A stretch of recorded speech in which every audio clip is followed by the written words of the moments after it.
こんにちは、ヒロです。今回は今話題の新しいコードエディター、カーソルの使い方について紹介していこうと思います。まず、カーソルとはどんなコードエディターなのかというと、AI を駆使してコーディングをすることができる VS コードベースのコードエディターです。これまで VS コードを使ってコーディングしてきた方も多いかと思うんですが、このカーソルは画面や操作感などはほとんど VS コードと同じように使うことができるので、無理なく使い始められるっていうのも魅力のうちの一つです。また VS コードで使っていた拡張機能や設定なども自動で引き継いでくれるっていうのも嬉しいポイントです。さらにこのエディターには AI 機能が搭載されていて、無料プランであれば ChatGPT 3.5 を月に200回、ChatGPT 4は合計で50回まで質問することができます。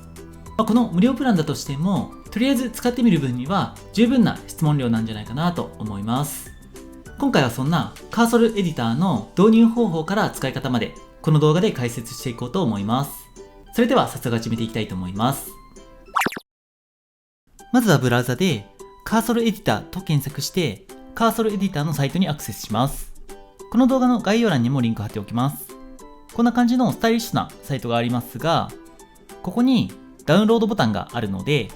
ここからファイルをダウンロードします。MacOS 以外の OS はここからダウンロードしてください。続けてダウンロードしたインストーラーを立ち上げて、インストール作業を行っていきます。するとこんな感じで設定の画面が表示されますが、基本的にはそのままで大丈夫だと思います。で、ここにあるランゲージの部分で、AI でどの言語を使うかっていう指示ができるので、ここには日本語と入力しておきます。で、ここでは VS コードに入っている拡張機能をカーソルエディターに引き付ける設定ができます。引き付く場合は、この Use Extensions をクリックします。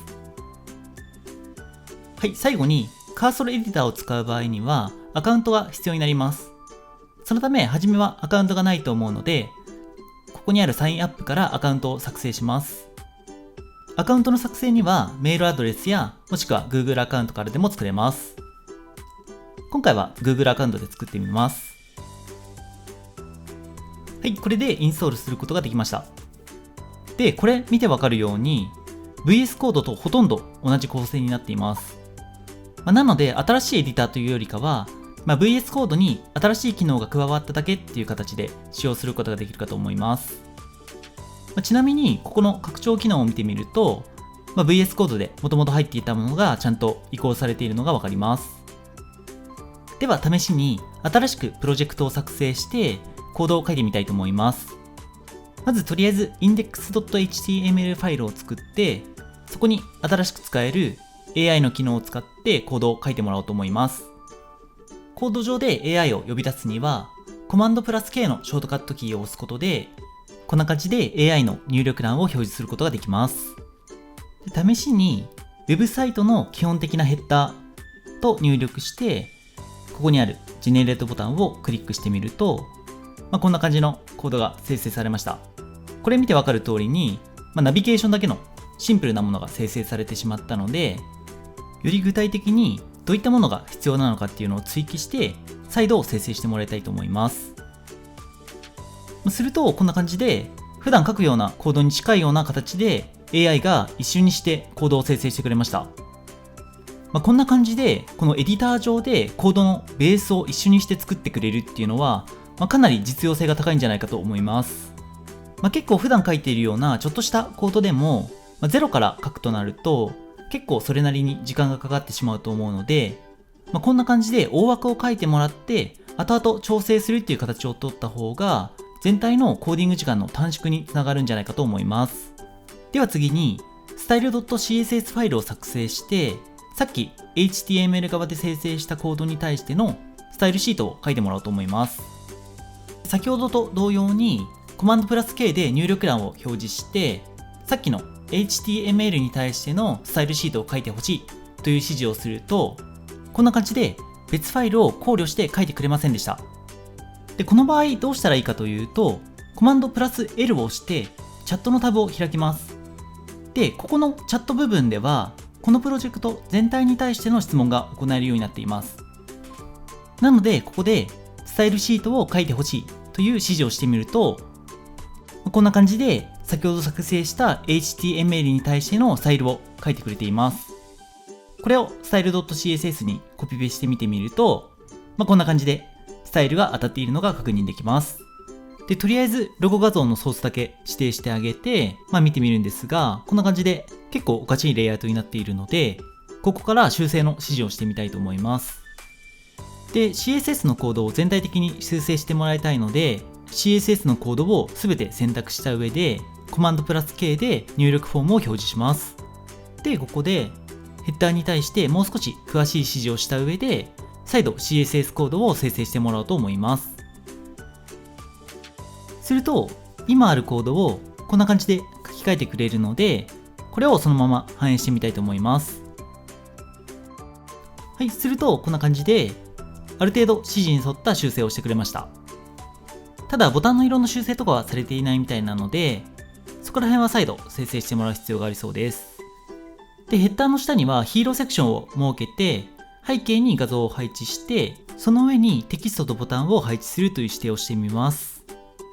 で、さっきの手順と同様に、このヒーローセクションにもスタイルを当てたいので、右側のチャットエリアにヒーローセクションのスタイルを書いてほしいという指示をしてみます。すると、今あるクラスに対して、ちゃんとスタイルを生成してくれています。で、生成されたコードを CSS に貼り付けてみてみると、はい、こんな感じになっています。細かい調整はもちろん必要だと思うんですが、ある程度ちゃんとしたコードで出力されているんじゃないかと思います。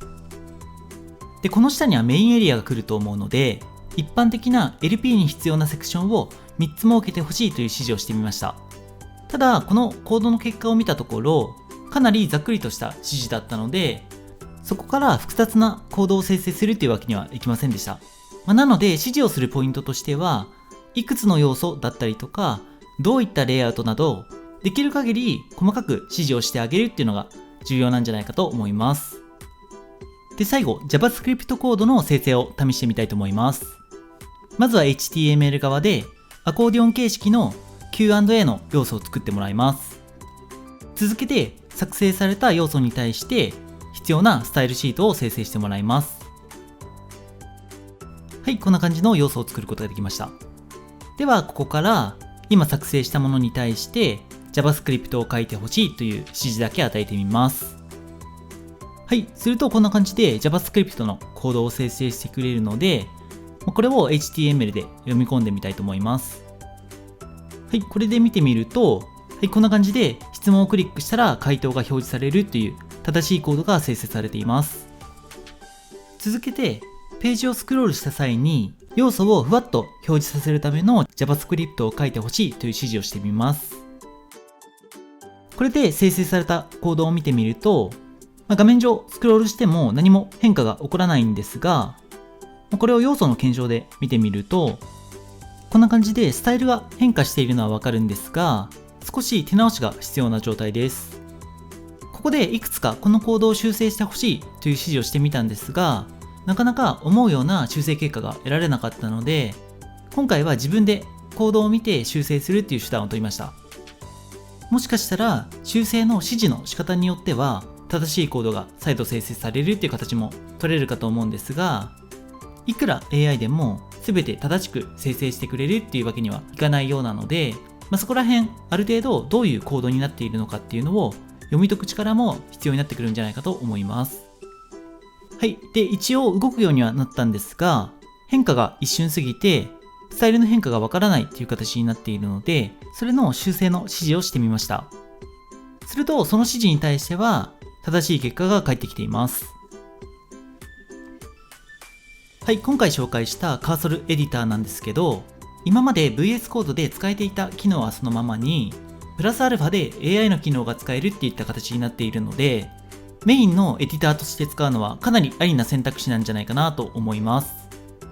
まだ出始めだと思うんで、これから VS コードで使えていたのに、カーソルエディターでは使えないみたいなことがあれば、もしかしたら VS コードを使うって選択肢にはなるかと思うんですが、それがない限りは、このカーソルエディターを使っていくっていう人がかなりここから増えていくんじゃないかなと思います。最初に説明した通りに、フリープランであっても、月に何百回かはチャット GPT に質問をすることができるので、まずはフリープランから試してみるのがいいんじゃないかと思います。